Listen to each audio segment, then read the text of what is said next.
ယုံနှင့်လိတ်တခါတုန်းကအပြေးတန်လာတာကိုအလွန်ခုံယူတတ်တဲ့ယုံတကောင်ရှိတဲ့။တနေ့မှာတော့ယုံဟာလိတ်ကိုမြင်ပြီးလောင်ပြောင်ရေမောတဲ့။တိတ်ကိုနေလာတဲ့လိတ်အိုကြီးတင်ဒီထက်မြန်အောင်မသွားနိုင်တော့ဘူးလားလို့ယုံကဆိုတယ်။လိတ်က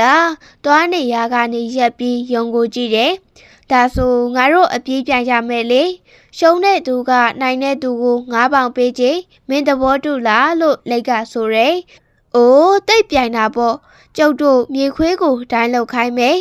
လိတ်အိုကြီးရေခမရဲ့9ပေါင်ငွေလေးရှုံးသွားမှကိုစိုးရိမ်မိသေးတယ်ပြို့လို့ယုံကရေမောရင်းပြောတယ်မြေခွေးကလည်းပြိုင်ပွဲမှာဒိုင်းလောက်ဖို့သဘောတူတယ်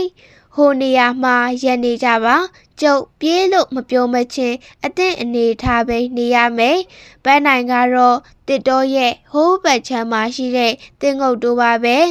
ကဲမင်းတို့အစင်းသင်းဖြစ်ကြပြီလား1 2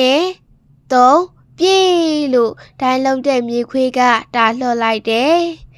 ယုံနဲ့လိတ်လည်းပြေးကြတာပေါ့တခဏအတွင်းမှာပဲယုံဟာလိတ်ထက်အများကြီးကြော်သွားတယ်လိတ်ခမမှာတော့ကြီးမားလေးလံလာတဲ့လိတ်ခိုကြီးကိုကျောမှာပိုးထားရတာမို့ဖြည်းဖြည်းလေးသွားယုံပဲသွားနိုင်တယ်ပန်းနိုင်တဝက်လောက်ကိုရောက်နေတဲ့ယုံဟာဟိုးအဝေးကြီးမှာဖြည်းဖြည်းချင်းလာနေတဲ့လိတ်ကိုပြန်ကြည့်ပြီးတဟားဟားနဲ့ရဲတယ်မြ မြန်လာစမ်းမှာမိတ်ဆွေအနေရင်ကြီးရေခမရဲ့ခြေတိုလေးတွေကိုမြန်အောင်လှုပ်လိုက်စမ်းမှာ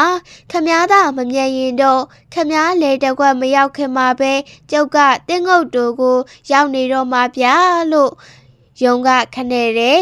လိတ်ကတော့စကားတခေါမှမဆိုပဲဖြည်းဖြည်းချင်းသာခရီးနေရှာတယ်ကျုပ်ခြေ3ချောင်းထောက်ပြီးသွားရင်တောင်ခမထက်အများကြီးမြန်လိမ့်အောင်ပဲတကယ်ပြောတာနော်ကျုပ်ခဏလောက်လဲပြီးတမေးလောက်အိတ်လိုက်အောင်မှပါလေ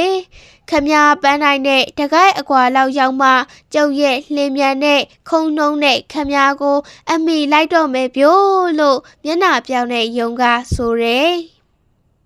ဒီလိုနဲ့ယုံဟာမြက်ခင်းပေါ်မှာလဲလျောင်းလိုက်တော့ခဏကြာတော့အိမ်မောကျသွားပါလေရော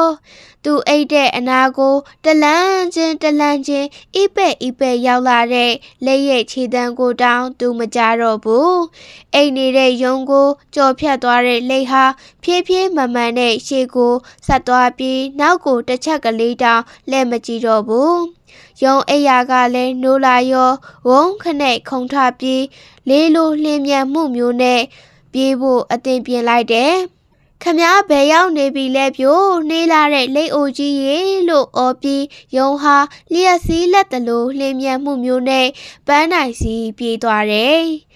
ငါဒီမှာဟဲ့ပန်းနိုင်ကိုရောက်နေပြီဒီမှာမင်းကိုစောင့်နေရတာအချိန်အတော်တောင်ကြာသွားပြီဆိုတဲ့အတန်တိုးတိုးဟာတောအုပ်ရိတ်တစ်ဖက်စီကပေါ်ထွက်လာတယ်